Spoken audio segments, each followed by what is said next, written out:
مدعیان دروغین هم زیاده. شما هم بینندگان محترم کافر نشید. یک وقتی شما ساده، اغلب شیعان چنین ساده ان، معلومات دینیشان کمه، ایشان ایمان بیارید کافر میشه اینا. ولی من معجزه دیدم، چیزی هیچ باور نکنم. بگم باید من خودم ببینم. کسی که حجت خدا هست باید این چنین دلیل و حجت داشته باشد. همین چنین بیا من ادعا کنم من نایب امام زمان.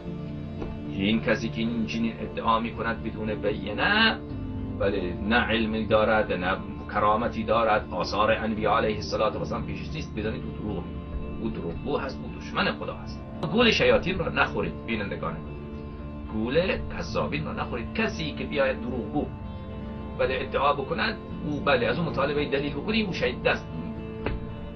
شیطنت انجام میده. متوجه شیاطین باشید بینندگان محترم عزیزان، متوجه شیاطین باشید.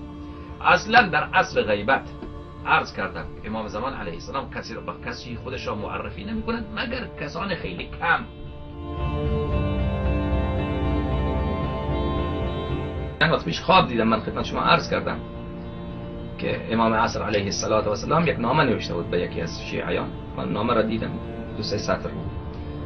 در اونجا همین بود، اسم این حقیر بود، بله، و نوشته بود که بله اسم حقیر بود که فلانی یعنی من، بله وکیل ما و نائب ماست، ایشان را نصرت کنید. وکیل ما و نائب ماست، ایشان را نصرت کنید.